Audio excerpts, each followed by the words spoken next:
Jaona toko fahasivy ambin'ny folo.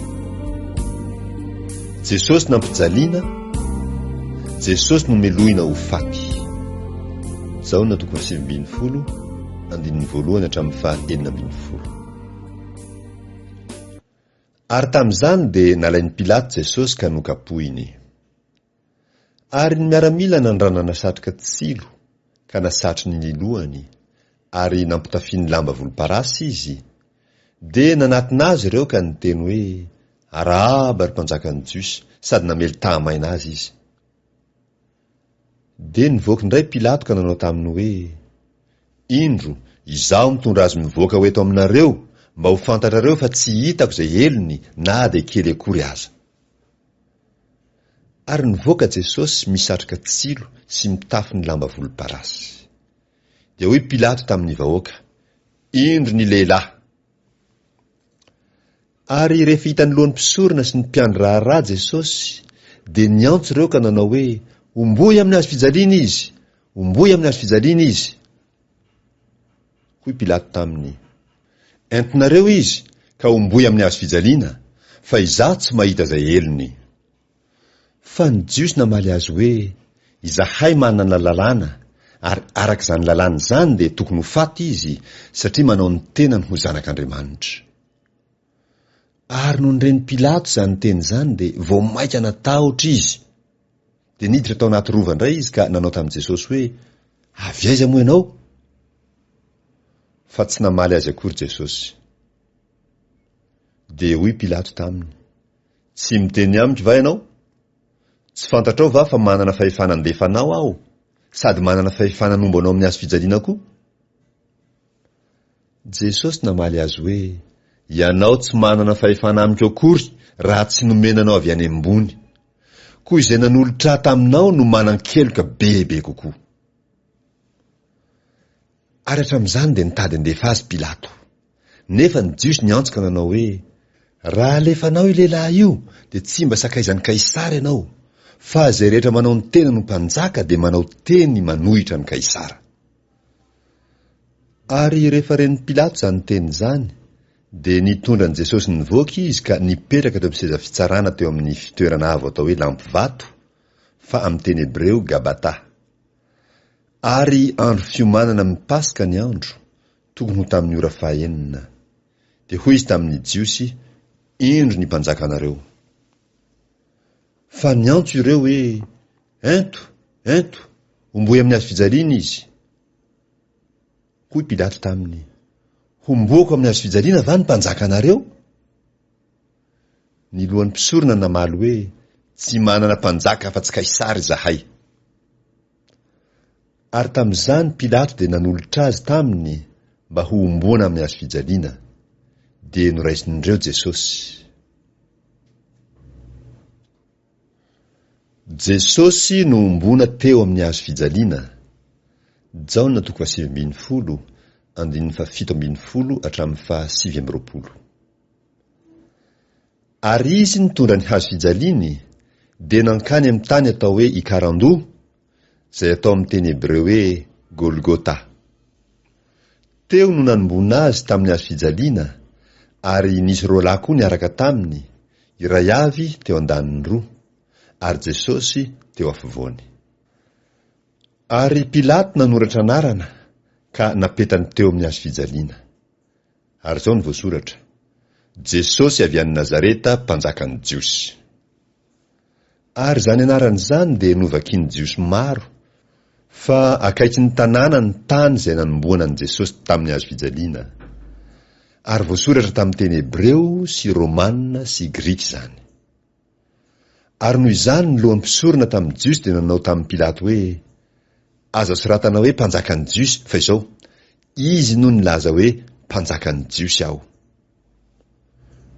Pilato namaly hoe izay voasoratra dia voasoratra.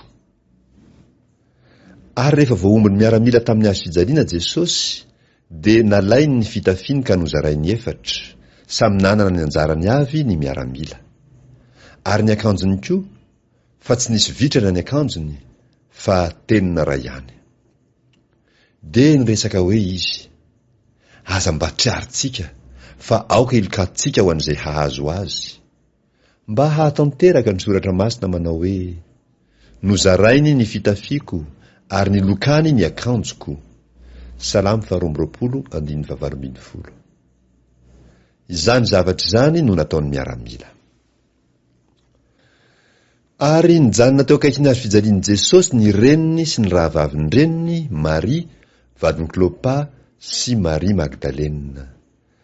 Ary no nitan'i Jesosy ny reniny sy ilay mpianatra tiny nijanona teo, dia hoy izy tamin'ny reniny: ravehivavy, indro ny zanakao. Ary hoy koa izy tamin'ilay mpianatra: indro ny reninao. Ary tamin'izany ora izany dia noraisin'ilay mpianatra ho an'ny aminy izy. Ary rehefa afaka izany dia fantatr' Jesosy fa efa vita ny zavatra rehetra tamin'izay, mba hatanteraka ny soratra masina, dia hoy izy: mangetaeta aho. Ary nisy bakolo feno vinaingitra nipetraka teo, ary nisy paonjo feno vinaingitra notohiziny tamin'ny sopa ka nataony tamin'ny vavany. Jesosy maty. Jaona 7:17 hatramin'ny 7:30. Ary rehefa nanandrana ny vinaingitra Jesosy dia nanao hoe: vita. Dia nanondrika ny lohany izy ka nanolotra ny fanahiny. Ary satria andro fiomanana ny andro, dia nangataka tamin'ny Pilaty ny jiosy mba ho tapahina ny ranjon'ireo, ary hesorina ny faty mba tsy ho tratra ny andro sabata eo amin'ny hazo fijaliana, satria andro lehibe zany sabata zany. Dia tonga ny miaramila ka nanapaka ny ranjony voalohany sy ny any anankiray koa izay niaraka nomboana tamin'i Jesosy tamin'ny hazo fijaliana. Fa noho nankeo amin'i Jesosy izy, dia hitany fa efa maty sahady izy, ka dia tsy mba notapahiny ny ranjony. Fa ny miaramila anankiray nandefina ny lany voany, ary niaraka tamin'izay dia nisy rà sy rano nandeha. Ary ilay nahita dia vavolombelona manambara, ary marina ny fanambarany, ary fantany fa milaza ny marina izy mba hinonareo koa. Fa tonga izany mba hahatanteraka ny soratra masina hoe: tsy hisy ho tapahina ny taolany. Exodosy 12:20. Salamo 4:20. Ary hoy koa ny teny iray ao amin'ny soratra masina: hijery izay nolefoniny izy. Zakaria 12:10. Napetraka tao anaty fasana vaovao ny vatan'i Jesosy. Jaona 7:20 hatramin'ny 12:20. Ary rehefa afaka izany, Josefa avy any Arimatia, mpianary Jesosy izy, nefa tamin'ny mangingina ihany no ny fatahorany ny jiosy, dia nangataka tamin'ny Pilato mba hahazoany manaisitra ny fatin'i Jesosy. Ary nanaiky Pilato. Dia lasa izy ka nanaisitra ny fatin'i Jesosy. Ary tonga koa Nikodemosy, ilay nakao amin'i Jesosy no ny alina tamin'ny voalohany, ka nitondra miora sy hazo manitra voaroaro tokony ho 100 livatra.